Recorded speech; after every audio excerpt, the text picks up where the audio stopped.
హరే కృష్ణ అందరికీ కూడా మన భాగవతామృతం కార్యక్రమానికి స్వాగతం అండి. కార్యక్రమం మొదలు పెట్టే ముందు ప్రార్థనలు చేద్దాము.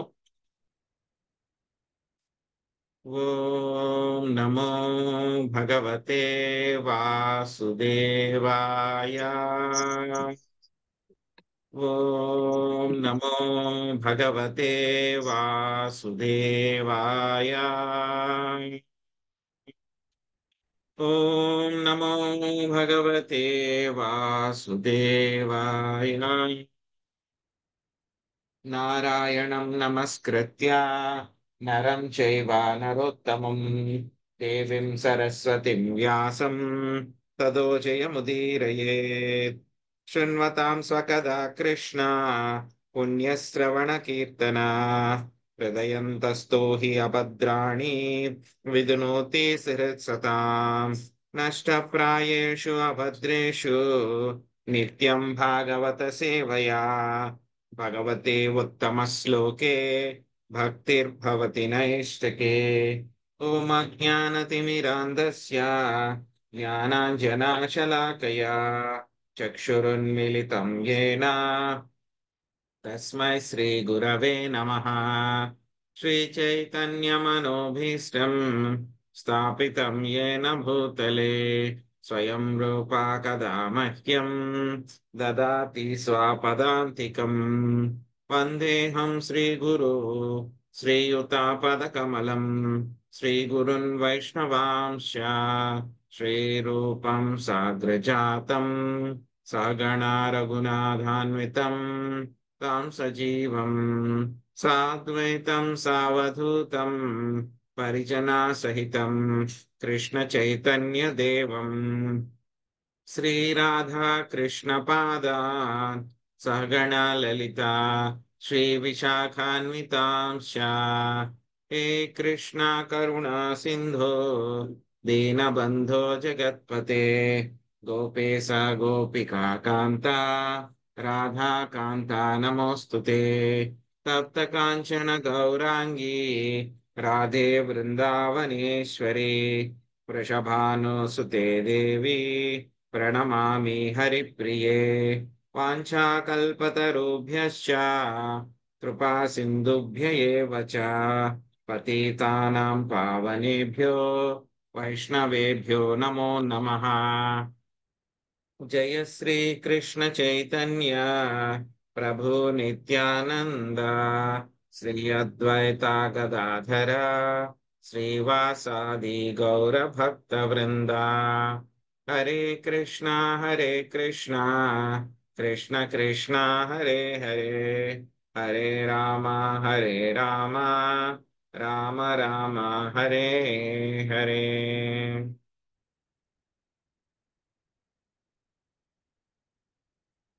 హరే కృష్ణ. ఈరోజు మనము శ్రీమద్ భాగవతము చతుర్థ స్కందంలో 25వ అధ్యాయము.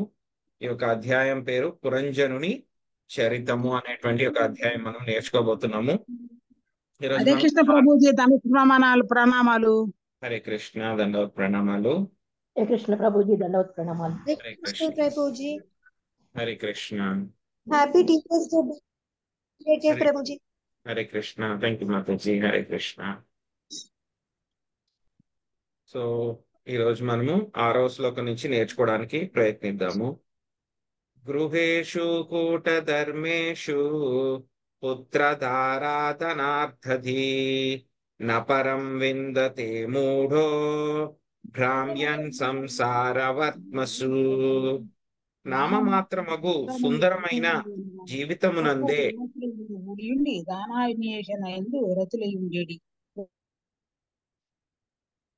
నామమాత్రమగు సుందరమైన జీవితమునందే అనగా పుత్ర కళత్రాదులను కూడి ఉండి ధనాన్వేషణ యందు రతులై ఉండెడి గృహమేది జీవనమునందే అనురక్తులై ఉండెడి వారు వానినే జీవిత చరమ లక్ష్యముగా భావింతురు. అట్టి వారు జీవిత పరమార్థమును తెలుసుకొని జాలక నానా యోనులలో పరిభ్రమించుచుందురు. ప్రభుజీ నేను ఫస్ట్ హ్యాండ్ చేసింది ప్రభుజీ నేను.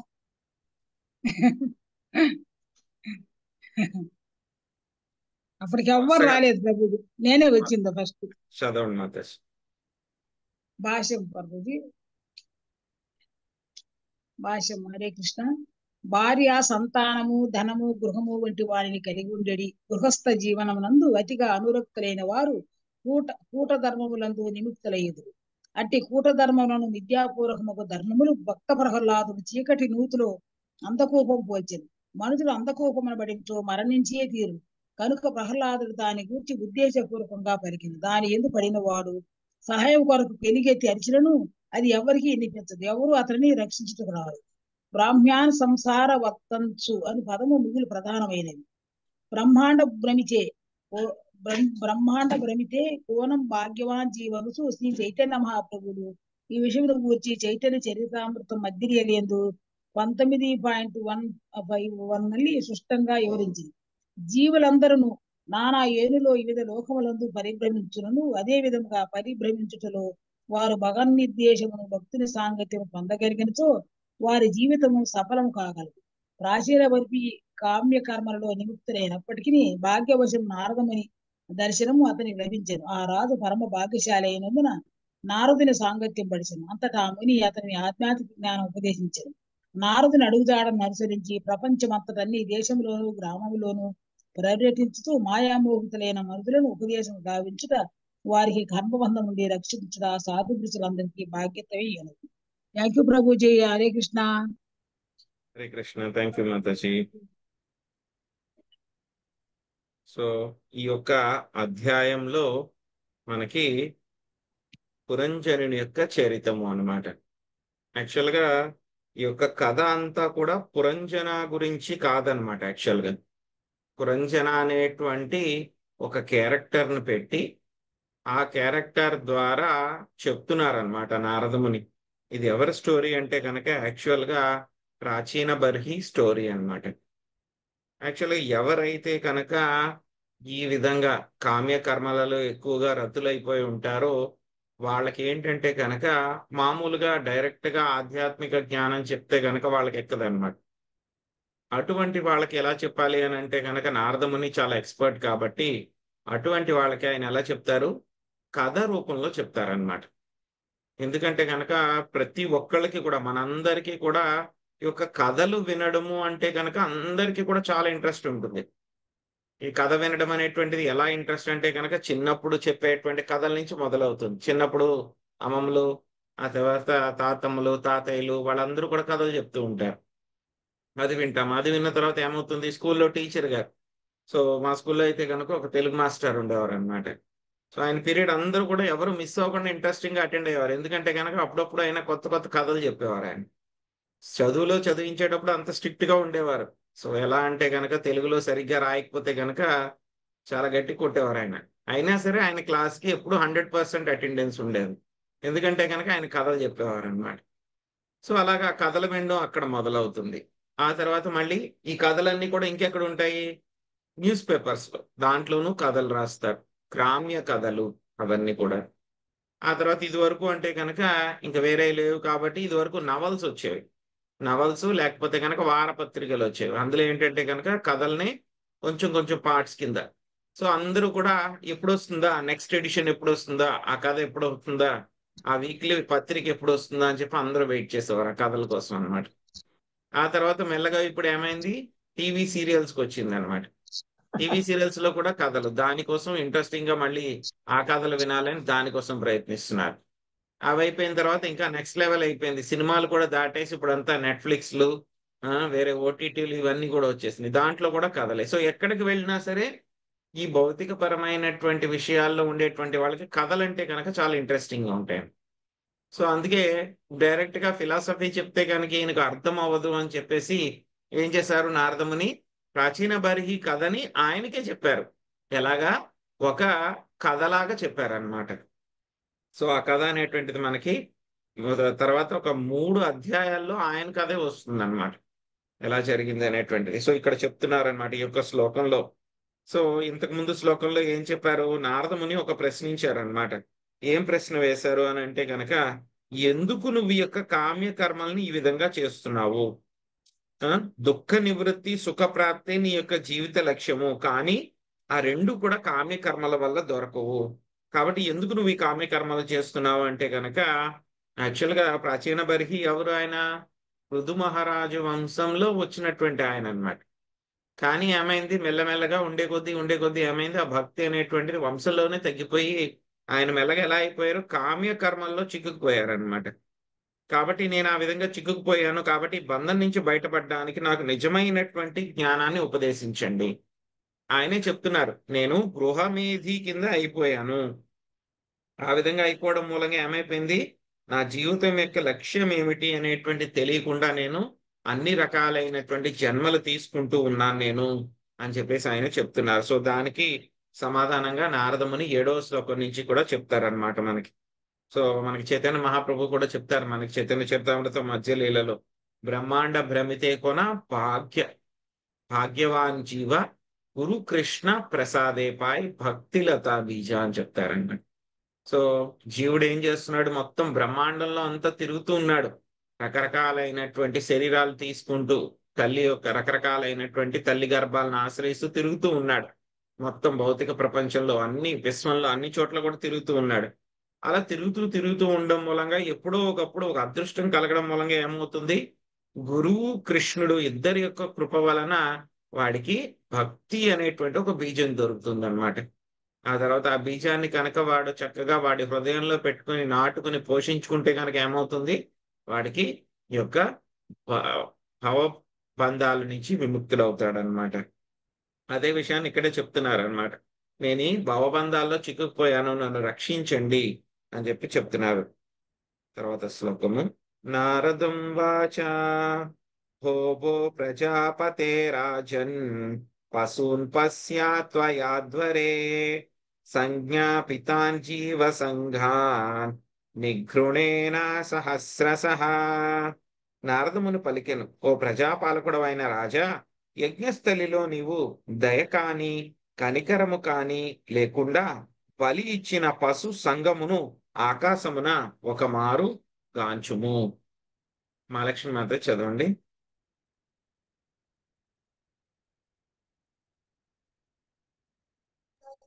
ప్రభు నన్నా ప్రభు. అవును మాత. హరే కృష్ణ.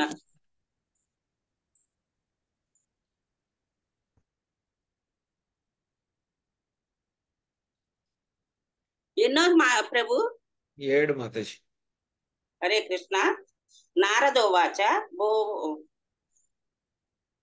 భాష్యము ప్రభుపాదుల వారికి జై. వేదములందు పశు యజ్ఞము ఉపదేశించబడిన కారణమున దాదాపు అన్ని ధార్మిక అనుష్ఠానములలో పశుబలి జరుగుతున్నది. కానీ శాస్త్ర నిర్దేశానుసారము పశువధ కావించుటతోనే ఎవరిను సంతృప్తి చెందరాదు. అట్టి అనుష్ఠాన పరంపరను మనుజుడు అతిశయించి నిజమైన సత్యమును అనగా జీవిత ప్రయోజనమును ఎరుగుటకు యత్నించవలెను. జీవితం యొక్క నిజ ప్రయోజనమును గూర్చి రాజునకు ఉపదేశించి అతని హృదయంలో వైరాగ్య భావనను ఉద్దీపితము చేయవలనని నారదుని వాంఛించును. జ్ఞానము మరియు వైరాగ్య భావనయే జ్ఞాన వైరాగ్యములు జీవితం యొక్క చర్మ లక్ష్యము. జ్ఞానము లేనిదే ఎవ్వడును భౌతిక భోగము నుండి విడవడ జాలడు. భౌతిక భోగమును నెడ విరాగము కలుగనదే ఆధ్యాత్మిక పురోగతి వసగూడదు. కామ్య కర్మ రతులు సాధారణంగా ఇంద్రియభోగ రతులై ఇందురు. దాని కొరకై వారు ఎన్ని పాప కర్మములకైనా ఒడిగట్టుదురు. అట్టి పాప కర్మలలో పశువధ ఒకటి. ఆ విధముగా ప్రాచీన బలి ఇచ్చిన పశువులను నారదముని తన యోగ శక్తిచే తిరిగి చూపించును. హరే కృష్ణ ప్రభు. థ్యాంక్ యూ ప్రభు. దండ ప్రణామాలు. ఫోన్ వచ్చింది, గబుక్కునట్టు మాట్లాడవలసి వచ్చింది ప్రభు. హరే కృష్ణ. హరే కృష్ణ. సో నారదముని ఏం చేస్తారంటే కనుక ఆయనకి ఆ యొక్క పురంజన యొక్క స్టోరీ చెప్పడానికి, కథ చెప్పడానికి ముందు ఏం చేస్తారంటే కనుక ఆయన యొక్క యోగ శక్తితోటి ఆయన రకరకాలైనటువంటి యజ్ఞాలు చేస్తారు. కాబట్టి ఆ యజ్ఞాల్లో ఏవైతే కనుక జంతువులన్నీ కూడా చనిపోయాయో ఆ చనిపోయిన వాటిని అన్నిటినీ కూడా ఆయన ఆకాశంలో చూపించారు. అవన్నీ కూడా వెయిట్ చేస్తున్నాయి అన్నమాట. ఎందుకు, ఈ యొక్క ప్రాచీన బరికి ఎప్పుడు వస్తాడా, ఎప్పుడు చంపుదామా అని చెప్పేసి అవన్నీ కూడా వెయిట్ చేస్తున్నాయి అన్నమాట, రివెంజ్ తీసుకోవడానికి అన్నమాట. ఎందుకు ఇవన్నీ వచ్చినాయి ఈ విధంగా ఆకాశంలో అంటే కనుక యాక్చువల్గా యజ్ఞంలో ఏంటంటే కనుక జంతువుల్ని బలిస్తారనమాట. బలిచ్చినప్పుడు ఆ మంత్రాలన్నీ కూడా చాలా చక్కగా ఎవరైతే కనుక ఉచ్చరిస్తారో బ్రాహ్మణులు, ఆ యజ్ఞం ఎక్కడైతే కనుక సక్సెస్ అవుతుందో అప్పుడేమవుతుంది, ఆ జంతువుకి వెంటనే చనిపోయిన వెంటనే మానవ శరీరం వచ్చేస్తున్నారు. కానీ ఏమవుతుంది, ఒక్కొక్కసారి ఏదో ఒక తప్పిదం జరుగుతుంది. అన్ని పెర్ఫెక్ట్ గా 100% పక్కాగా జరగవు కదా. ఒక్కొక్కసారి ఏమవుతుంది, ఏ చిన్న తప్పు జరిగినా సరే ఆ జంతువుకి మళ్ళీ మానవ శరీరం రాదు. ఐడియల్ కేసు ఏంటి, మానవ శరీరం వెంటనే వచ్చేయాలి, వాటికి వచ్చేస్తే ఆ యజ్ఞం సక్సెస్, మనకి మంచి జరుగుతుంది, వాటికి కూడా మంచి జరుగుతుంది. ఒక్కొక్కసారి ఎంత బాగా చేసినా సరే ఎక్కడో ఉన్నటువంటి ఏదో ఒక చిన్న లోపం వల్ల ఫెయిల్ అవుతాయి అన్నమాట. ఆ చనిపోయిన వాటికి వెంటనే మానవ శరీరం రాదు. అదేంటంటే మన కంటి ముందు కనపడదు. సో వేట్లకైతే కనుక ఎన్ని యజ్ఞాలు అయితే కనుక ప్రాచీన బర్హి చేశారో వాటిల్లో కొన్ని ఫెయిల్ అయిన యజ్ఞాలు ఉంటాయి. ఎందుకంటే ప్రాచీన బర్హి ఎన్ని యజ్ఞాలు చేస్తారు అని అంటే కనుక ఒక యజ్ఞం పూర్తవక ముందే మళ్ళీ ఇంకొక యజ్ఞం స్టార్ట్ చేస్తాడు ఆయన, వరుసగా అన్నమాట. ఆ యజ్ఞాలు చేయడంలో ఆయన ఎక్స్పర్ట్ అన్నమాట. ఒక యజ్ఞం ఇంకా పూర్తవదు, అది కంప్లీట్ అవ్వకముందే ఇంకొకటి స్టార్ట్ చేసేస్తుంది. సో యజ్ఞం అంటే కనుక బలి ఇవ్వాల్సిందే యజ్ఞంలో. అలాగా అన్ని సక్సెస్ అవ్వవు కదా, ఏదో ఒక యజ్ఞం ఫెయిల్ అవుతుంది. సో చేసిన వాటిలో ఒక 10, 20, 100 ఎన్నో కొన్ని ఫెయిల్ అవుతాయి. ఎందుకంటే ఆయన కొన్ని వేల యజ్ఞాలు చేశారు. ఒక 1% ఫెయిల్ అయినాయి అన్నా సరే కొన్ని వందల జంతువులన్నీ కూడా రెడీగా ఉన్నాయి, అవన్నీ కూడా ఫెయిల్ అయినాయి అనమాట. 99% సక్సెస్ అయిన 1% ఫెయిల్ అయినాయి అనుకున్నాడు. అవన్నీ కూడా కొన్ని వందలు ఉంటాయి. ఎందుకంటే ఆయన వేల యజ్ఞాలు చేశాడు, ఒకదాని తర్వాత ఒకటి, ఒకదాని తర్వాత ఒకటి, ఒకదాని తర్వాత. ఆ జంతువులన్నీ కూడా ఏవైతే కనుక ఫెయిల్ అయినటువంటి యజ్ఞాల్లో జంతువులు ఏవైతే ఉన్నాయో అవన్నీ కూడా ప్రాచీన బర్హి కోసం వెయిట్ చేస్తున్నాయి అన్నమాట. వాటిని అన్నిటినీ కూడా ప్రాచీన బర్హికి నారద ముని తన యోగ శక్తి ద్వారా చూపించారు. అదిగో చూడు, ఆ జంతువులన్నీ నువ్వు చేసిన యజ్ఞాల్లో ఫెయిల్ అయిన జంతువులు, చనిపోయిన జంతువులన్నీ అక్కడ ఉన్నాయి చూడు అని చెప్పి చెప్పారనమాట. సో యాక్చువల్గా ఆధ్యాత్మిక జ్ఞానం అంటే కనుక, ఆధ్యాత్మిక జ్ఞానం భాగవతం చదివితే కనుక ఏమొస్తుంది మనకి, 2 రకాలు వస్తాయి ఫలితాలు. ఒకటి జ్ఞానం వస్తుంది, వైరాగ్యం వస్తుంది. జ్ఞానం రాకనంతసేపు ఏంటి, ఎవరు కూడా భౌతిక భోగాలను ఎవరు కూడా విడిచిపెట్టరు అనమాట. ఎప్పుడైతే కనుక భౌతిక భోగాన్ని విడిచిపెట్టకపోతే కనుక వాడికి ఏమవుతుంది, వాడికి ఈ యొక్క వైరాగ్యము అనేటువంటిది రాదనమాట. సో కాబట్టి జ్ఞానం వైరాగ్యము రెండు కూడా ముఖ్యము. సో వాటి నుంచి మనకి కలగాలి అని అంటే కనుక ఒక జంతువధ ఉన్నటువంటి ఒక యజ్ఞాలన్నిటిని కూడా మానేయాలని చెప్పి చెప్తున్నారు అనమాట. ఏతే త్వాం సంప్రతీక్షంతే స్మరంతో వైససం తవ సంపరేతం అయకూటై చిందన్యుత్తిత్తమన్వయః. నీవు తమకు కలిగించిన బాధకు ప్రతీకారము తీర్చుకొనుటకై ఆ పశువులు నీ మృత్యువు కొరకు వేచిచున్నవి. నీవు మరణించినంతనే అవి అత్యంత క్రోధము కలిగినవై తమ లోహమయమగు కొమ్ములతో నీ దేహమును చిన్నాభిన్నము చేయగలవు. నాగం సునీత మాత చదవండి. హరే కృష్ణ ప్రభుజీ, దండవత్ ప్రణామం. భాష్యం బై శ్రీలా ప్రభుపాద్ కి జై. యజ్ఞములలో మితిమీరి జరిగినట్టి పశువధను గూర్చి నారదముని ప్రాచీన బర్హికి తెలియజేయగోరెను. యజ్ఞమునందు బలి ఇచ్చుట ద్వారా పశువులను శీఘ్రమే మానవ జన్మకు ఉద్ధరించవచ్చునని శాస్త్రములందు తెలుపబడినది. అదే విధముగా ధర్మము కొరకై యుద్ధరంగమున శత్రువులను వధించేడి క్షత్రియులు కూడా మరణానంతరము స్వర్గలోకమున కేగుదురు. అంతకుడైన వాడు తన వేదముల వలన తదుపరి జన్మలో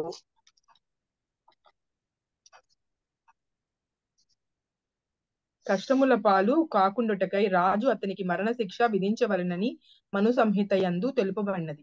యజ్ఞమున చంపబడిన పశువులన్నీ ప్రతీకారము తీర్చుకొంటకు అతని మరణమునకై వేచి ఉన్నవని ఈ అవగాహనతోనే రాజును నారదముని హెచ్చరించెను. నారదముని ఏమాత్రము ఇచ్చట పరస్పర విరుద్ధముగా పలుకుటలేదు. మితిమీరిన పశు యజ్ఞము సర్వదా ప్రమాదకరమని రాజునకు అతడు తెలియజేయగోరెను. ఏలయన అట్టి యజ్ఞమున ఏమాత్రము పొరపాటు జరిగినను వధించబడిన పశువు మానవ రూపమును పొందజాలదు. అప్పుడు ఆ యజ్ఞకర్త పశువధకు బాధ్యుడు కాగలడు. మనిషి హత్యకు హంతకుడెంతటి బాధ్యత వహింపవలసి వచ్చునో అంతే బాధ్యత ఇచ్చట అన్వయించగలదు. కబేళాలలో పశువులు వధించబడినప్పుడు దానికి ఆరుగురు బాధ్యతను వహింతురు. వధకు అనుమతించిన వాడు, వధించువాడు, ఆ వధకు సహాయపడువాడు, మాంసమును కొనుగోలు చేయువాడు, మాంసమును బండువాడు, ఆ మాంసాహారమును భుజించువాడు అందరును ఆ వధలో భాగస్వాములే కాగలరు. నారదముని రాజుకు ఈ సత్యమును తెలియజెప్పగోరెను. కనుక యజ్ఞమునందును పశువధ ప్రోత్సాహనీయము కాదు. Hare Krishna Prabhuji. Thank you Prabhuji. Hare Krishna Mataji, thank you. So ఆ పశువులన్నీ కూడా ఏం చేస్తున్నాయి? అవన్నీ కూడా ఆకాశంలో ఈయన ప్రాచీన బర్హి ఎప్పుడైతే కనుక చనిపోతాడా, చనిపోయేటప్పుడు అతన్ని మేము ప్రతీకారం తీర్చుకోవాలి. ఆ కొమ్ములు ఏవైతే ఉంటాయో కనుక వాటికి ఆ కొమ్ములు ఎలా ఉన్నాయంట? చాలా ఇనుముతోటి, లోహమంతా గట్టిగా ఉన్నాయంట ఆ కొమ్ములన్నీ కూడా. సో వాటితోటి నీ యొక్క దేహాన్ని చిన్నాభిన్నం చేయడానికి అవన్నీ కూడా రెడీగా ఉన్నాయని చెప్పి చూపిస్తున్నారు అనమాట నారదుని. సో ఈ యొక్క మనకి మను సంహితలో చెప్పారనమాట రకరకాల విషయాలు అనమాట.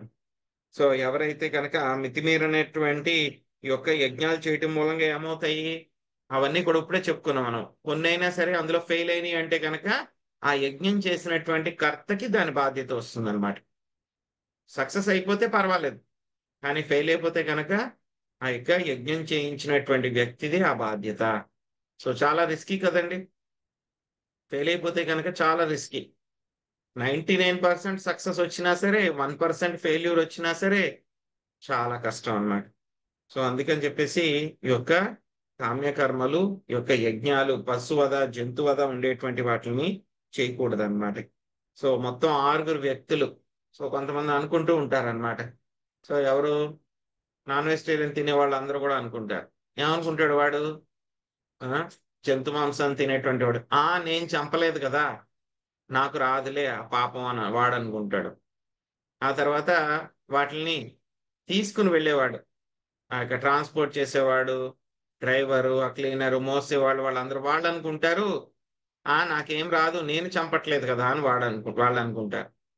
వండేవాడు కూడా అలాగే అనుకుంటాడు, తినేవాడు అలాగే అనుకుంటాడు. ఇంకా చంపేవాడు ఏమనుకుంటాడు?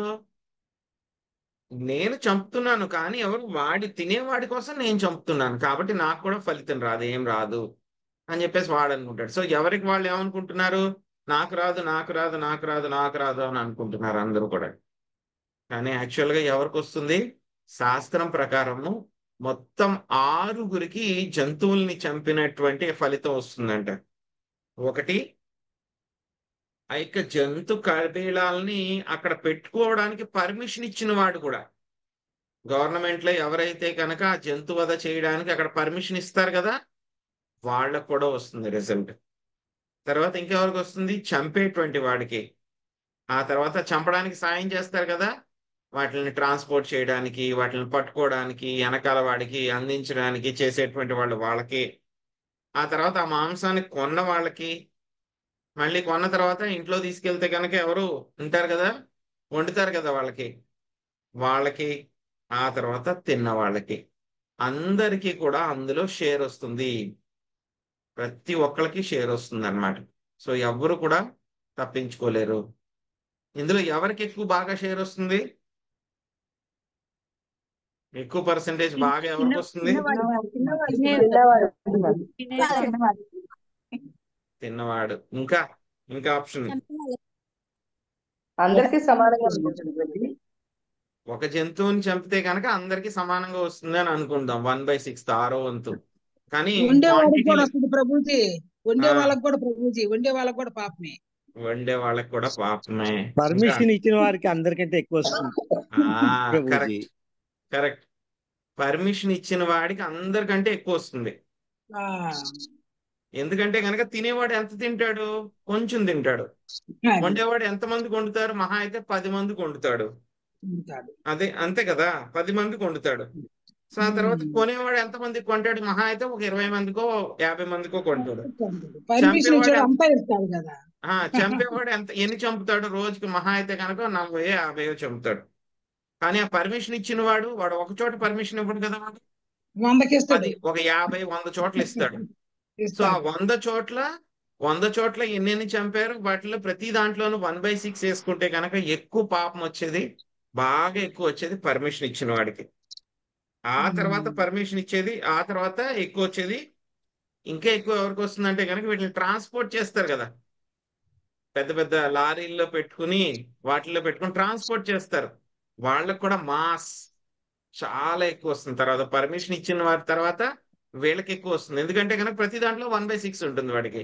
వాళ్ళు ఎన్ని ట్రాన్స్పోర్ట్ చేస్తారు, రోజుకి కొన్ని వందలు ట్రాన్స్పోర్ట్ చేస్తారు. నెలకు వచ్చేసరికి కొన్ని వేలు అవుతాయి ట్రాన్స్పోర్ట్ చేసేవాళ్ళు. సో వాళ్ళకి నెక్స్ట్ ఎక్కువ వస్తుంది. ఆ తర్వాత చంపే వాళ్ళకి కేటగిరీ. సో వీళ్ళు అనుకుంటారు చంపేది నేను కాదు కదా అనుకుంటారు, కానీ వాళ్ళందరికీ కూడా ఉంటుంది. సో వీళ్ళిద్దరికి అయితే కనుక క్వాంటిటీలో బాగా ఎక్కువ వచ్చేది పర్మిషన్ ఇచ్చిన వాడికి. ఎవరైతే కనుక ట్రాన్స్పోర్ట్ వాటిని చేసేవారు. ట్రాన్స్పోర్ట్ చేసేవాడు అంటే సహాయపడేటువంటి వాళ్ళకి ఇద్దరికి కూడా ఎక్కువ ఉంటుంది అనమాట షేర్. సో అందుకే ఇప్పుడు చెప్తున్నారు అనమాట, ఇక పురంజన స్టోరీ ఇప్పుడు మొదలవుతుంది మనకి. అత్ర తే కథయిష్యేము ఇతిహాసం పురాతనం పురంజనస్య చరితం నిబోధాగదతో మమ. ఈ సందర్భమున పురాతన ఇతిహాసమైన పురంజన చరితమును నేను వర్ణింపకూరదును, నీవు సావధానముగా ఆలకింపుము. మహాలక్ష్మి మాతాజీ మీరు మొదటి పారాగ్రాఫ్ చదవండి, శశికళ మాతాజీ రెండో పారాగ్రాఫ్, శాంతి కృష్ణ మాతాజీ మూడో పారాగ్రాఫ్ చదవండి. హరే కృష్ణ ప్రభుజీ, దండవత్ ప్రణామాలు. భాష్యము బై శ్రీల ప్రభుపాదుల వారు. నారదముని పురంజనుని చరిత్రమనడి మరి యొక్క కథా విషయమును ఆరంభించుచున్నాడు. ఇది వేరే విధముగా చెప్పబడిన ప్రాచీన బర్హి చరిత్రయే కాని అన్యం కాదు. అనగా ఇది ఒక దృష్టాంతమగు కథనమై ఉన్నది. పురంజనుడు అనగా దేహమును సుఖించువాడు అని భావము. ఈ విషయము రాబో అధ్యాయములో స్పష్టముగా వివరించబడినది. కామ్యకర్మరతుడైన వాడు కామ్యకర్మల గూర్చియే వినగోరును. కనుక నారదముని పురంజనుని చరితమును ఆరంభించను. ఆ పురంజనుడు ప్రాచీన బర్హ్యే కాని ఇంకెవడో కాదు. పశువదను కూడినట్టి యజ్ఞముల విలువను నారదముని నేరుగా ఖండించలేదు. కానీ బుద్ధ భగవానుడు పశు యజ్ఞములనన్నింటినీ ప్రత్యక్షంగా త్రోసిపుచ్చను. దీనిని శ్రీల జయదేవ గోస్వామి నిందసి యజ్ఞ విధేరహ అశ్రుతి జాతం అని కీర్తించను. వేదములందు పశు యజ్ఞములు ఉపదేశించబడినవి. శృతి జాతం అను పదము సూచించుతున్నది. కనుకనే పశు యజ్ఞమును నిలుపు చేయుటకు బుద్ధుడు వేద ప్రమాణమును త్యజించను. అందువలన వేదానుయాయులు బుద్ధుని అంగీకరింపరు. వేద ప్రమాణమును అంగీకరింపని కారణమున బుద్ధుడు నాస్తికునిగా చిత్రీకరించబడినాడు. మహాముని అయిన నారదుడు వేద ప్రమాణమును దూషింపచాలకున్నను కర్మకాండ పథము అతి ప్రమాదకరమైనది, కష్టభూయిష్టమైనదని ప్రాచీన బర్హికి తెలుపగోరెను. హరే కృష్ణ ప్రభుజీ, ధన్యవాదాలు. హరే కృష్ణ ప్రభు, ప్రణామాలు. హరే కృష్ణ. మూర్ఖులైన వారు ఇంద్రియ భోగార్థము కఠినమగు కర్మకాండ పదమునే స్వీకరించు. ఇంద్రియ భోగారతులైన అట్టి వారిని మూడులని పిలుతురు. మూడునికి జీవిత పరమలక్ష్యమును గూర్చి అవగతమగుట మిగుల కఠిన కార్యం. కృష్ణ చైతన్యోద్యమమును అనగా హరినామ సంకీర్తనోద్యమం ప్రచారము చేయు సమయంన మాకు గోచరించినదేమనగా జనుల్లో అధిక శాతం దీని ఏడ ఆకర్షితులగుటలేదు. వారందరూ కర్మకాండరతులైన మూడులు అగుటయే దానికి కారణం. ఉపదేశోహి మూర్ఖానాం ప్రకోపాయ నశాంతయే అను విషయం తెలిసిందే కదా. మూర్ఖునికి ఏదేని మంచి ఉపదేశము భావించినచో అతడు వెంటనే కోపోద్రికుడై ఆ ఉపదేశమునకు ఎదురు తిరుగు, కానీ దాని నుండి లాభమును పొందడు. నారదముని ఈ విషయం చక్కగా ఎరిగి ఉన్నందున పరోక్షముగా రాజునకు అతని జీవిత చరిత్రనే ఉపదేశించాడు. బంగారు ముక్కు పుడకను లేదా కంఠాభరణము ధరించుటకు ముక్కు పుట్టించుకొనుట, చెవులు పుట్టించుకొనుట చేసుకొనవలసి వచ్చును. దాని కొరకే ఏ విధముగా బాధను అనుభవించవలసి వచ్చునో అదే విధముగా కర్మకాండ పదమున కష్టము అనుభవింపవలసి వచ్చును. భవిష్యత్తులో మనుజుడు ఏదేని అనుభవింపగోరినచో ప్రస్తుతం అతడు కొంత కష్టమునకు ఓర్వవలసి వచ్చును. భవిష్యత్తులో కోటీశ్వరుడై ఆ ధనరాశిని అనుభవింపగోరినచో అతడు ప్రస్తుతం ఆ ధనమును కూడబెట్టుటకు కష్టించి పనిచేయవలసి వచ్చును. ఇదే కర్మకాండియ మనబుడను. అట్టి పదమునందు అనురక్తులైన వారికి ఎలాగైనానో ప్రమాదం తప్పదు. కామ్యకర్మమునందు నెలకొంటకు మనుజుడు ఎంతటి కష్టములను దుఃఖములను అనుభవింపవలసి వచ్చునో ప్రాచీన బర్హికి నారదముని తెలియజెప్పబోచున్నాడు. కామ్యకర్మను భక్తుడైన వాడు విషయీ అనబడు. విషయీ అనగా విషయ లాలసుడు అనగా ఆహారము, నిద్ర, భయము, మైదునములను అనుభవించువాడని అర్థం. అట్టి ఆహార నిద్రాదులు కేవలము కష్టప్రదం, ప్రమాదకరములని పురంజనుని చరితము ద్వారా నారదముని పరోక్షముగా సూచించుతున్నాడు. హరే కృష్ణ ప్రభు. ధన్యవాదాలు. హరే కృష్ణ మాతాజీ. హరే కృష్ణ ప్రభుజీ. హరే కృష్ణ. జీవుడు సనాతనుడు. అతడు ఏ ఆయుధము చేతను చంపబడడు, అగ్నిచే భస్మము కాడు, నీటిచే మాతాజీ, తడపబడడు. జీవుడు వాయు భౌతిక దేహమునందు ఈ 9వ శ్లోకంలో 3వ లాస్ట్ సారీ ప్రభుజీ. హరే కృష్ణ, నా పేపర్ వెనక్కింది. జీవుడు భౌతిక దేహమునందు వసించుచున్నప్పటికీ అతని చరిత్ర అతి పురాతనమైనదని ఇతిహాసము, పురాతనం అను పదములు సూచించుచున్నవి. ఈ విషయమును గూర్చి శ్రీల భక్తి వినోద ఠాకూరులు అనాది కర్మఫలే పడి భవార్ణవ జలే తరిబారే నా దేఖి ఉపాయ అని గానము చేసిరి. గత కర్మల వలన సంసార సాగరమున పడిన నేను దీని నుండి బయటపడే ఉపాయమును కనుగొనజాలకున్నానని దీని భావము. గత కర్మల వలన ప్రతి జీవుడు ఈ సంసారమున దుఃఖితుడగుచున్నాడు కనుక ప్రతి ఒక్కనికి పురాతన చరిత్ర కలదు. భౌతిక శాస్త్రవేత్తలు పరిణామ సిద్ధాంతమును తయారు చేసినప్పటికీ అది కేవలము భౌతిక దేహమునకు సంబంధించినదై ఉన్నది, కానీ వాస్తవమునకు అది నిజమైన పరిణామము కాదు. జీవుని దేహమునందు వసించుచున్న పురంజనుడు చరిత్రయే నిజమైన పరిణామము. వివేకవంతులైన వారి అవగాహన కొరకు పరిణామ సిద్ధాంతమును నారదముని భిన్న రీతిలో వివరింపనున్నాడు. Thank you Prabhuji. హరే కృష్ణ. ధన్యవాదాలు. హరే కృష్ణ మాతాజీ. సో ఏం చెప్తున్నారు? ఇప్పుడే మనం చెప్పుకున్నాం, ఎవరైతే యొక్క కామ్య కర్మల్లో ఎవరైతే కనుక రతులై ఉంటారో వాళ్ళకి మామూలుగా యొక్క సిద్ధాంతాలు ఇవన్నీ కూడా బోధలు అవన్నీ చేస్తే కనుక వాళ్ళకి ఏమవుతుంది, వాళ్ళకి ఇష్టం ఉండదు. ఒకటి అర్థం చేసుకోలేరు, ఇంకోటి అర్థం చేసుకోకుండా వాళ్ళు ఏం చేస్తారు, చెప్పిన వాళ్ళ మీద తిరుగుబడతారనమాట, వాళ్ళని దూషించడం మొదలు పెడతారనమాట, వాళ్ళని దూషిస్తారనమాట. సో కాబట్టి మూర్ఖులకి ఉపదేశం చెయ్యరు జనరల్ గా. కానీ నారదముని ఏంటంటే కనుక ఈయన ప్రాచీన బరిగి, ఆయన పృథు మహారాజు వంశంలో ఉన్నటువంటి రాజు ఆయన. సో ఆయన చూసిన తర్వాత అయ్యో ఈయన ఏం చేస్తున్నాడు, ఎందుకంటే కనుక వైష్ణవులకంతా చాలా కృప ఉంటుంది. అయ్యో అటువంటి గొప్ప భక్తుడి యొక్క వంశంలో ఉన్నటువంటి ఆయన అనవసరంగా జంతు వధలు ఇవన్నీ కూడా చేస్తున్నాడు, చేయటం మూలంగా చాలా రిస్కీ బిజినెస్, రిస్క్ చాలా ఎక్కువ ఉంటుంది. సో అది ఫెయిల్ అయితే కనుక ఎంత రిస్క్ ఉంటుందని చెప్పి మనం ఇప్పుడే చెప్పుకున్నాం. అటువంటి పనుల్లో ఈయన నియుక్తం అవుతున్నాడు కాబట్టి ఈయన్ని రక్షించాలనేటువంటి ఉద్దేశంతో నారదముని ఆయనకి అర్థమయ్యేలాగా ఇంట్రెస్టింగ్ గా ఉంటుందని చెప్పి ఆయన కథ ఆయనకే ఇంట్రెస్టింగ్ గా ఉండేలాగా ఎక్స్ప్లెయిన్ చేశారనమాట. అది భక్తుల యొక్క గొప్పతనం అనమాట, నారదముని యొక్క గొప్పతనం అనమాట. వాళ్ళకి ఇష్టం ఏదైతే ఇష్టం ఉంటుందో దాన్నే చెప్పి దాని ద్వారా వాళ్ళని ఏం చేస్తూ ఉంటారు, భక్తుల కింద చేస్తారనమాట. సో నారదముని యొక్క ప్రీచింగ్ ఎంత స్ట్రాంగ్ గా ఉంటుంది అని అంటే కనుక ఎంత స్ట్రాంగ్ గా ఉంటుంది. అంతా చెప్పిన తర్వాత ప్రాచీన బర్హి ఏం చేస్తాడు, ఆయన మామూలుగా అయితే కనుక ప్రాచీన బర్హి కుమారులందరూ కూడా తపస్సు చేసుకోవడానికి వెళ్ళిపోయారు, వాళ్ళందరూ కూడా రచయితాస్ వాళ్ళందరూ కూడా వెళ్ళిపోయారు. మామూలుగా అయితే కనుక వాళ్ళని వెళ్ళండి తపస్సు చేసుకోవడానికి ఆయనే పంపించారు. ఈయనేంటి రాజ్యం చేస్తూ ఉన్నాడు. కొడుకులు వచ్చేదాకా ఏం చేయాలి, ఆయన మామూలుగా అయితే కనుక వెయిట్ చేయాలి. ఆయన కొడుకులు వచ్చేదాకా వెయిట్ చేసి అప్పుడు కావాలంటే కనుక ఆయన వానప్రస్థము సన్యాసము అవన్నీ కూడా తీసుకోవచ్చు అనమాట.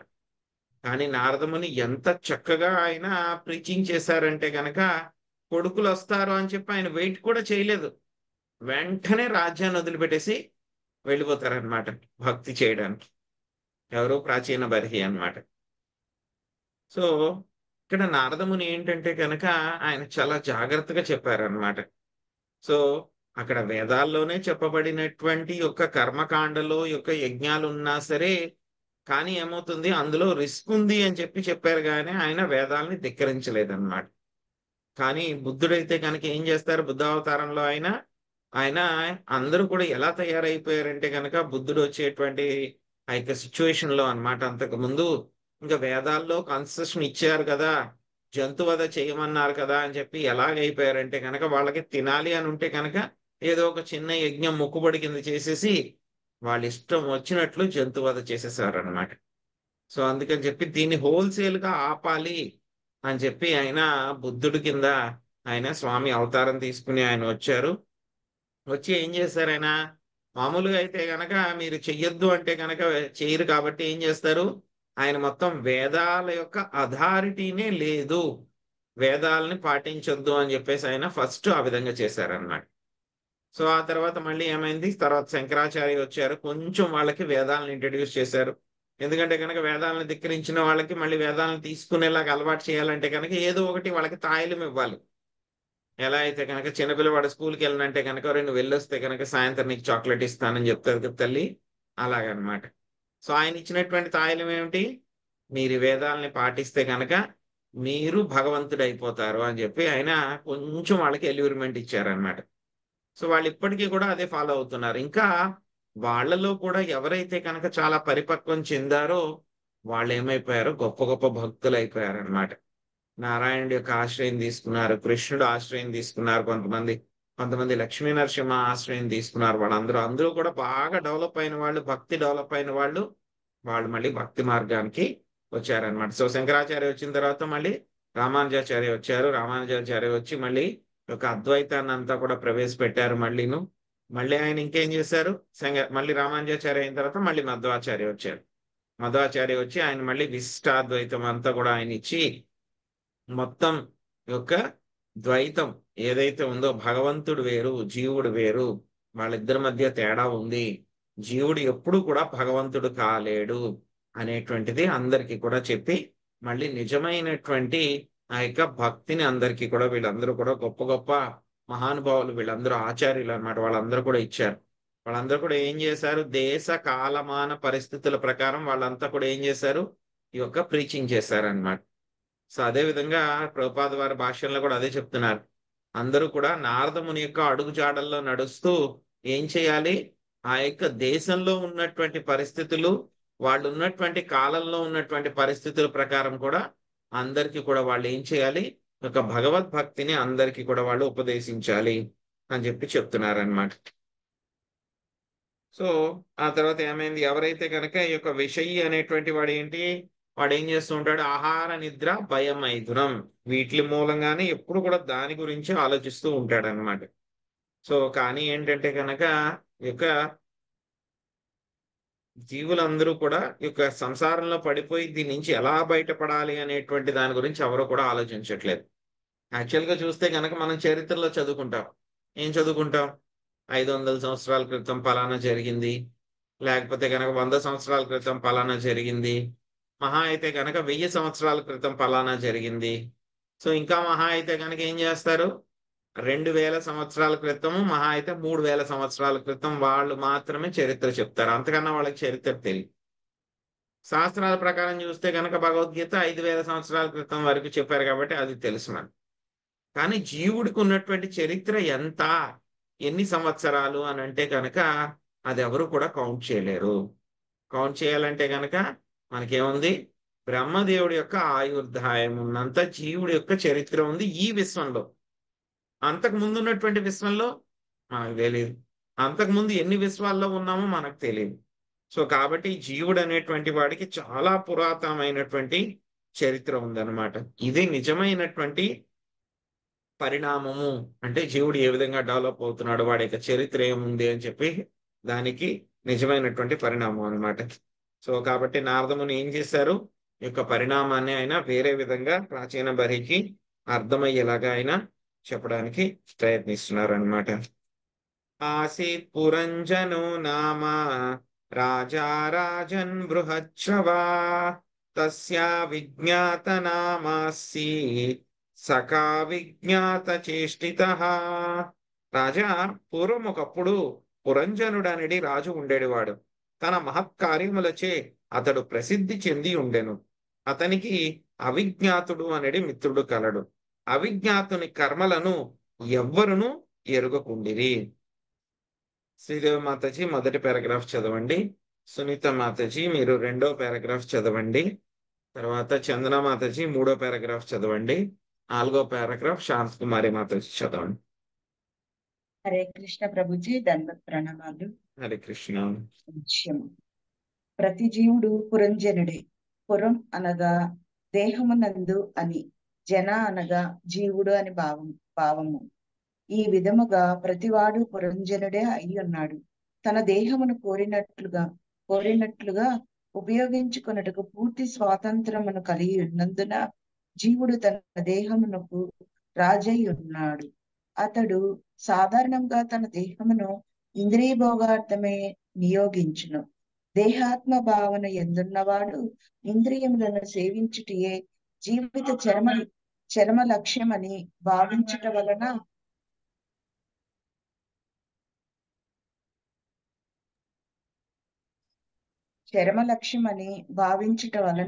ఆ విధముగా జరుగుచుండును.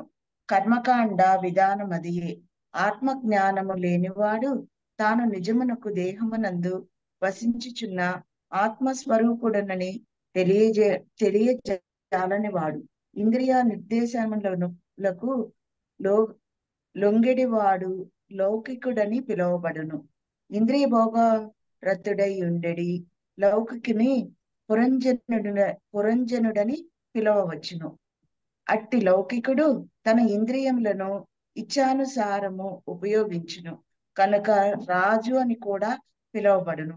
బాధ్యతారహితుడైన రాజు రాజపదవిని తన సొంత సొమ్ముగా భావించి ఖజానాను ఇంద్రియ భోగము కొరకు దుర్వినియోగము కావించును.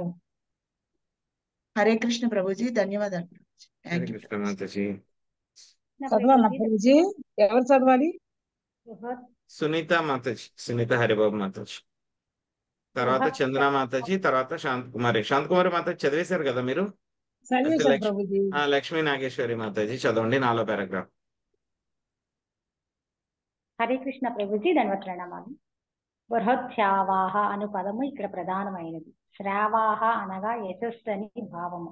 జీవుడు అనంతకాలం నుండి ప్రసిద్ధి చెంది ఉన్నాడు. ఆ విషయమే భగవద్గీత యందు నా జాయతే మ్రియతే వా, జీవుడు ఏనాడు జన్మించడు మరణించడని తెలుపబడుచున్నది. అతడు శాశ్వతుడు కనుక అతని కార్యములు కూడా శాశ్వతములై ఉన్నవి. కానీ వాని అతడు నానా విధాల దేహములను వర్ణించి ఉండవచ్చును. నా హన్యతే హన్యమానే శరీరే, దేహము నశించిన పిమ్మటయు అతడు మరణింపడు. ఈ విధముగా జీవుడు ఒక దేహము నుండి మరొక దేహమునకు మారుచు నానా విధములకు కర్మలు చేయుచుండును. ప్రతి దేహమునందు అతడు పెక్కు కార్యములు చేయుచుండును. కొన్ని మార్లు అతడు హిరణ్యకశిపుడు, కంసుడు లేదా నవీన కాలము నాటి నెపోలియన్ లేదా హిట్లర్ వలె గొప్ప వీరుడగుచుండును. అట్టి వారి కర్మలు నిక్కముగా గొప్పవే అయినను వారి దేహములు నశించినంతయే సమస్తమును ముగిసిపోవును. పిమ్మట వాని పేరు మాత్రమే మిగిలియుండును. కనుక జీవుడు బృహత్యువుడని కూడా పిలవవచ్చును. అనగా వివిధ కలాపములచే సుప్రసిద్ధుడైన వాడని భావము. అయినను అతడెరగని ఒక మిత్రుడు అతడికి కలడు. భగవంతుడు పరమాత్ముని రూపమున ప్రతి జీవి హృదయములోనూ నిలిచి ఉన్నాడని లౌకికుడు ఎరుగజాలడు. పరమాత్ముడు మిత్రుని రూపమున జీవాత్మ చెంత ఆధీనుడై ఉన్నప్పటికీ జీవుడు ఆ విషయమును నెరుగడు. అందువలన అతడు అవిజ్ఞాత సఖ అని వివరింపబడినాడు. అనగా అతడు తెలియని మిత్రుణ్ణి కలిగి ఉన్నాడని భావము. పరమాత్మ నిర్దేశమునే జీవుడు కష్టించి పనిచేయుచు ప్రకృతి నియమములకు లోబడి ఉండును. కనుక అవిజ్ఞాత చేష్టత అను పదము ప్రధానమైనది సంతరించుకున్నది. అయినను అతడు భగవంతుని ప్రకృతి నియమములను తాను లోబడిన వాడుని కానని స్వతంత్రుడని తలుచుచు భగవద్గీత 2.24 జీవాత్మ గురించి ఇట్లు చెప్పుచున్నాయి. అత్యేద్యోయమదాహ్యోయం అక్లేద్యో సోష్యేవ చ నిత్యః సర్వగతస్థాణు రచులోయం సనాతనః. హరే కృష్ణ ప్రభుజీ, ధన్యవాద ప్రణామాలు. హరే కృష్ణ. హరే కృష్ణ ప్రభుజీ. ఆత్మ ఛేదింపబడినట్టది మరియు కరుగునట్టది, దహింపచేయుటకు గాని శోషించేయుటకు గాని అవి వీలు కాను వంటిది. అవి నిత్యములు సర్వత్రా వ్యాపితములను మార్చు రహితములను అచ్చ అచలమును సనాతనము అయి ఉన్నది. జీవుడు సనాతనుడు, అతడు ఏ ఆయుధము చేతను ఛేదింపడు, అగ్నిచే భస్మమును కాడు, వీటిని నీటిచే తడపబడడు, వాయువుచే శోషించబడడు, కనుక భౌతిక ప్రక్రియలను అతీతుడని భావింపబడేవాడు. అతడు దేహమును మార్పు ఉన్నప్పటికీ భౌతిక పరిస్థితులచే ప్రభావితుడు అగుట లేడు. భౌతిక స్థితిలో ఎందుట వలనే తన మిత్రుడగు పరమాత్మని నిర్దేశము అనుసరించి అతడు పనిచేయుచుండెను. ఈ విషయము భగవద్గీత 15.15 యందు ఇట్లు తెలుపబడినది. సర్వస్వజాహం శృతి సన్నివిష్టో స్మృతి జ్ఞాన సంపోహనం చ. హరే కృష్ణ ప్రభుజీ, ధన్యవాద ప్రణామం. హరే కృష్ణ మాతాజీ. హరే కృష్ణ ప్రభుజీ, ధన్వత్ ప్రణామం. హరే సర్వుల కృష్ణ. హృదయమునందు నేను నిలిచి ఉన్నాను, నా నుండియే స్మృతి జ్ఞానము మరుపు అనునవి కలుగుచున్నవి. ఈ విధముగా శ్రీకృష్ణ భగవానుడు పరమాత్ముని రూపమును ఎల్లరి హృదయములలో విరాజమానుడై ఉండి జీవుడు తాను కోరినట్లుగా వర్తించుటకు నిర్దేశము లొసగుచుండును. ఈ జ్ఞానమునందు గత జన్మల యందు తనకు భగవంతుడే సమస్త కోరికలను తీర్చుకొనుటకు అవకాశం ఒసగనని జీవుడు ఎరుగజాలడు. భగవంతుని అనుమతి లేనిది ఎవడును ఎట్టి కోరికను తీర్చుకొనజాలడు. భగవంతుడు ఒసగడి ఈ అవకాశములన్నీ బద్ధ జీవునకు తెలియవు. Hare Krishna Prabhuji. Thank you Prabhuji. Mataji. So Naradamuni యొక్క పురంజనుడి యొక్క కథ చెప్పడం మొదలు పెడుతున్నారు అనమాట. ఏం చెప్తున్నారు? పూర్వము పురంజనుడు అనేటువంటి ఒక రాజు ఉండేవాడు. వాడు ఏంటంటే కనుక తన యొక్క గొప్ప గొప్ప పనుల వలన చాలా ఫేమస్, చాలా ప్రసిద్ధి చెందినటువంటి అతను అన్నమాట. అతనికి అవిజ్ఞాతుడు అనేటువంటి ఒక మిత్రుడు కూడా ఉన్నారనమాట. ఆ యొక్క అవిజ్ఞాతుడు చేసేటువంటి కర్మలు ఏవైతే ఉన్నాయో, పనులు ఏవైతే ఉన్నాయో ఎవ్వరికి కూడా అర్థం అవ్వవు అని చెప్తున్నారనమాట. సో ఇక్కడ పురంజనుడు అంటే కనుక ప్రాచీన బర్హి ఒక్కడే కాదనమాట. పురంజన అంటే జన, పురన్ అంటే కనుక పురము, జన అంటే కనుక నివసించేటువంటి వాడు అనమాట, జీవుడు అని భావం అనమాట. సో ఎవరైతే కనుక ఈ యొక్క దేహంలో రకరకాల దేహాల్లో నివసిస్తూ ఉన్నారో వాళ్ళందరూ కూడా పురంజనులే. ప్రాచీన బర్హినే కాదు, అందరూ కూడా అన్నమాట. మనం అందరం కూడా ఈ యొక్క పురంజన.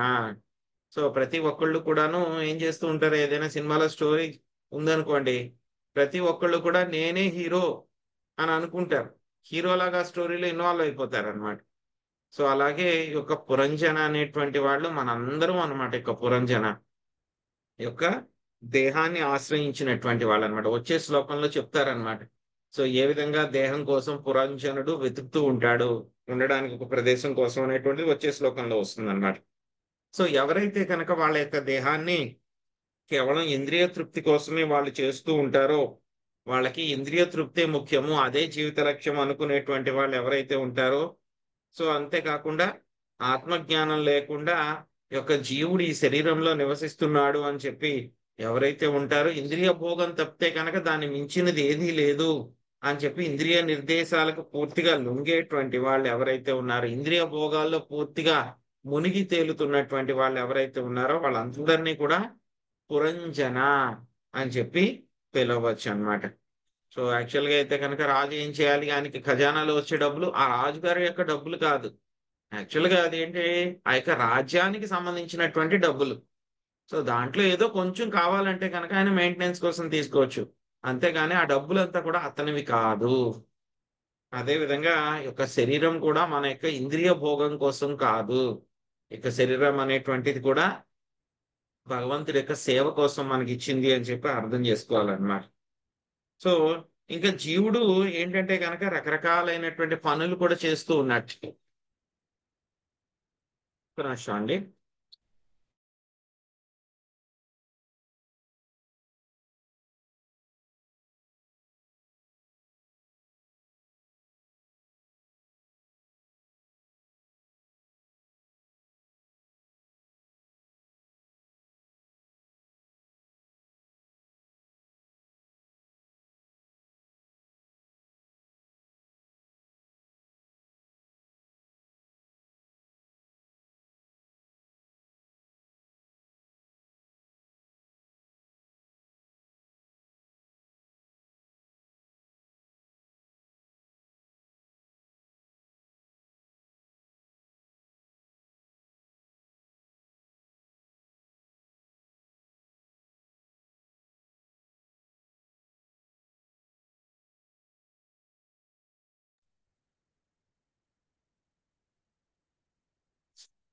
సో సో జీవుడు చేసేటువంటి పనులు, జీవుడు ఏంటి యొక్క శరీరంలో ఉంటాడు, ఆత్మ యొక్క లక్షణాలు, యొక్క శరీరం అనేటువంటిది ఎప్పుడు కూడా, శరీరం అనేటువంటిది నాశనం అవుతుంది కానీ జీవుడికి నాశనం అనేటువంటిది లేదు. సో అదే విధంగా జీవుడు ఎప్పుడు కూడా అగ్ని చేత దహింపబడడు, నీటి చేత నానబడ్డు, జీవుడు ఎప్పుడు కూడా ముక్కల కింద చేయబడ్డడు, మార్పు రహితము, జీవుడు ఎప్పుడు కూడా శాశ్వతంగా ఉంటాడు, అచలము, సనాతనము. ఇవన్నీ కూడా మనము ఈ యొక్క జీవుడి యొక్క లక్షణాలు, ఆత్మ యొక్క లక్షణాలు అన్నమాట. ఇవన్నీ కూడా ఏంటంటే కనుక కామ్యకర్మరతులు ఎవరైతే ఉంటారో వాళ్ళకి వీటిలన్నిటిని గురించి కూడా వాళ్ళకి తెలియదు అనమాట. సో ఇంకా ఏంటంటే కనుక వీళ్ళందరికీ కూడా తెలియదు, జీవుడితో పాటు పరమాత్మ కూడా ఎప్పుడు కూడా ఉంటాడు ప్రతి శరీరంలో కూడా. ఆ యొక్క పరమాత్మని ఇక్కడ ఏమన్నారు, పురంజనుడు అంటే కనుక ఆత్మ, ఈ యొక్క అవిజ్ఞాతుడు అనేటువంటి మిత్రుడు అని చెప్పారు కదా, అవిజ్ఞాతుడు అనేటువంటి వాడు పరమాత్మ అన్నమాట. సో ఆ స్నేహితుడు మన అందరికీ కూడా ఉన్నాడు, పరమాత్మ స్నేహితుడి కింద ఉన్నారనమాట. ఆ యొక్క పరమాత్మ గురించి ఎవ్వరికి కూడా తెలియదు, ఆయన చేసే పనులు కూడా ఎవ్వరికి తెలియదు అని చెప్పేసి ఇక్కడ మనకి చెప్తున్నారు అనమాట. ఇంకేం చెప్తున్నారు స్వామి, ఆ యొక్క పరమాత్మ ఎక్కడున్నారు, సర్వస్య చాహం హృది సన్నివిష్టో మత్త స్మృతి జ్ఞానం అపోహనం చ. నేను మొత్తము జీవులందరి హృదయాల్లో కూడా నేను కూర్చుని ఉన్నాను, నేను జీవులతో పాటు కూడా అందరి శరీరాల్లో కూడా నేను కూర్చుని ఉన్నాను, హృదయంలో కూర్చుని ఉన్నాను. నా దగ్గర నుంచే వాళ్ళకి జ్ఞాపక శక్తి, జ్ఞానము, మర్చిపోవడము, ఇవన్నీ కూడా కలుగుతూ ఉన్నాయి. సో కాబట్టి ఆ యొక్క పరమాత్మ రూపంలో అందరి హృదయాల్లో కూడా ఆయన విరాజమానుడై ఉన్నాడు. సో కానీ ఏంటంటే కనుక మనం అందరం కూడా ఆయన యొక్క నిర్దేశం ప్రకారం పని చేస్తూ ఉన్నాము, కానీ అది మనకు తెలియట్లేదు. మనమేమనుకుంటున్నాము, నేను సర్వస్వతంత్రుడిని, నా ఇష్టం వచ్చినట్లు చేస్తాను అని అనుకుంటాం. యాక్చువల్గా మనం ఏదైనా చెయ్యాలి అని అంటే కనుక ఆయనకు ఒక అప్లికేషన్ పెట్టుకుంటాం, ఆయన శాంక్షన్ అయితేనే మనం చేయగలుగుతాం, లేకపోతే కనుక మనము చేయలేమన్నమాట. సోన్వేషమాణం శరణం భభ్రామా పృథివీం ప్రభు నానురూపం యదా విందా దభూత్సా విమనాయివ. జీవించుటకు ఉపయుక్తమైన ప్రదేశమును అన్వేషించుచు పురంజనుడు ప్రపంచమంతటను పర్యటించెను. ఎంత ప్రయాణించినను తనకు నచ్చిన ప్రదేశము అతనికి కనపడలేదు. అందుచే అతడు ఖిన్నుడై నిరాశ చెందెను. సుబ్బరత్నం మాతాజీ మీరు మొదటి పారాగ్రాఫ్, కళ్యాణి మాతాజీ రెండవ పారాగ్రాఫ్, తర్వాత పద్మిని మాతాజీ, ఒక్క నిమిషం అండి, పెద్దది ఉంది ఇది. సో మొదటి రెండు పారాగ్రాఫ్లు సుబ్బరత్నం మాతాజీ మీరు చదవండి, కళ్యాణి మాతాజీ మీరు ఉపదేశించిరి వరకు చదవండి, ఆ తర్వాత పద్మిని మాతాజీ మీరు చివరి దాకా చదవండి. హరే కృష్ణ ప్రభుజీ, దండవత్ ప్రణామాలు. భాష్యం. పురంజనుని పర్యటన నేటి కాలపు హిప్పీల పర్యటనలనే పోలి ఉన్నది. సాధారణముగా హిప్పీలు గొప్ప తండ్రికి గొప్ప కులమునకు చెందిన సంతానమే అయి ఉందురు. వారు భేదవారని అనుటకు వీలు లేదు. అయినను ఏదో కారణము చేత వారు ధనికులైన తమ తండ్రులను వదిలి ప్రపంచమంతటను పర్యటించుచున్నారు. ఈ శ్లోకము తెలుపబడినట్లు జీవుడు ప్రభువు కాగోరును. ప్రభువుగా స్వామి లేదా యజమాని అని అర్థము. కానీ నిజమునకు జీవుడు భగవంతుని నిత్యదాసుడే గాని ప్రభువు కాడు. జీవుడు శ్రీకృష్ణ భగవాన్ ఆశ్రయమును త్యజింపి స్వతంత్రముగా ప్రభువు అగుటకు యత్నించినప్పుడు సృష్టి అంతటను పర్యటించవలసి వచ్చును. సృష్టి యందు 84 లక్షల జీవరాశులు మరియు కోటాను కోట్ల లోకములు కలవు. జీవుడు అట్టి నానా యోనులలోను నానా లోకములలోను పరిభ్రమించుచుండును. ఈ విధముగా అతడు నివాసార్థము ఉపయుక్తమై ప్రదేశమును అన్వేషించుచు ధరిత్రి అంతట పర్యటించిన పురంజనుని బోలును. కర్మకాండ, జ్ఞానకాండ కేవలం విశేరకాండ అవి శ్రీ నరోత్తమ దాస్ ఠాకూర్ గానము చేసిరి. కర్మకాండ పదము, జ్ఞానకాండ పదము కేవలం విషభాండములన్నీ దాని భావము. అమృత బలియ యాబా ఖాయా నానా ఏని సదా ఫిరే. ఈ విషాన్ని అమృతమని పొరబడి తాగేడివాడు నానా యోనుల్లో భ్రమించుచును కదరియ భక్షకరే. తాను పొందిన దేహమును బట్టి జీవుడు అప్పుడు నానా విధములుగా ఏయ పదార్థాలను భుజించును. ఉదాహరణకు జీవుడు సోకర దేహమును పొందినప్పుడు మలమును భక్షించును. కాకి దేహమును ఉన్నప్పుడు మురిగిని పదార్థములను, చివరికి శ్లేషాన్ని, చీముని కూడా భక్షించును. ఈ విధముగా జీవుడు నానా యోనులలో భ్రమించుచు నానా విధములుగా హేయ పదార్థాలను భక్షించునని నరోత్తమ దాస్ ఠాకూరు పలికిరి. అయినప్పటికీ సుఖి కానిచో అతడు విషణ్ణుడగును లేదా హిప్పీల మార్గము పట్టును. హరే కృష్ణ ప్రభుజీ, దండోత్ ప్రణామాలు. Thank you Prabhuji. హరే కృష్ణ. హరే కృష్ణ ప్రభుజీ. ఈ విధముగా రాజు తన ప్రయోజనమునకు అనుకూలమగు ప్రదేశమును కనుగొనజాలకపోయినని నానురూపం ఈ శ్లోకమున చెప్పబడినది. ఈ భౌతిక జగమునందు ఏ జీవజాతి ఎందు గాని ఏ లోకమునందు కాని జీవుడు సుఖవంతుడు కాకపోవటయే దానికి కారణము. ఈ భౌతిక జగత్తునందలి ఏదియును ఆత్మకు అనుకూలమైనది కాదు. ఈ శ్లోకమునందు తెలుపబడినట్లు జీవుడు స్వతంత్రముగా ప్రభువు కాగోరును. కానీ అతడు అట్టి భావనను విడనాడి కృష్ణదాసుడైనంతనే అతని సుఖమయ జీవనము ఆరంభమగును. కనుకనే శ్రీల భక్తి వినోద ఠాకూరులు ఇట్లు గానం చేసిరి. మీఛే మాయా రవసే యచభిసే కాచహాబుడుబో భాయి. జీవా, మాయా తరంగములలో నీవెందుకు కొట్టుకొని పోవుచున్నావు అని దీని భావము. ఈ విషయమున భగవద్గీత 18.61 యందు ఇట్లు చెప్పబడినది. ఈశ్వరః సర్వభూతానాం హృద్దేశేర్జున తిష్టతి భ్రామయన్ సర్వభూతాని యంత్రారూఢాని మాయయా. ఓ అర్జున, పరమపురుషుడు ఎల్లరి హృదయమునందు విరాజమానుడై ఉండి భౌతిక శక్తి యంత్రముపై ఆసీనునైనట్లుగా ఉన్న సర్వజీవుల గతులను నిర్దేశించుచున్నాడు. దేహమనడి యంత్రముచే జీవుడు నానా యోనులలో నానా లోకములలో పరిభ్రమించును. అందుచేతనే భక్తి వినోద ఠాకూరులు ఎందులకై ఈ దేహ యంత్రములలో నిలిచి నానా స్థితిగతులను పొందుచున్నావని జీవుని ప్రశ్నించుచున్నారు. శ్రీకృష్ణునికి శరణుజొచ్చి ఆ మాయా తరంగములను అధిగమింపవచ్చునని ఆయన ఉపదేశించింది. హరే కృష్ణ ప్రభుజీ. Thank you Prabhuji. హరే కృష్ణ. హరే కృష్ణ ప్రభుజీ, దండవత్ ప్రణామాలు ప్రభుజీ. జీవ కృష్ణ దాస ఏ విశ్వాస కర్లే తు ఆర దుఃఖనాయి. శ్రీకృష్ణుని దరిచేరినంతనే ఆ దేవదేవుడు ఈ విధముగా ఉపదేశమసగలడు. భగవద్గీత 18వ అధ్యాయంలో 66 శ్లోకంలో సర్వధర్మాన్ పరిత్యజ్య మామేకం శరణం వ్రజ అహం త్వం సర్వ పాపభ్యో మోక్ష ఇష్యామి మా శుచః. సర్వ విధములైన ధర్మములను త్యజించి కేవలం నన్నే శరణు పొందుము. నిన్ను సర్వ పాప ఫలముల నుండి నేను ముక్తిని గావింతును. భయమునందకము.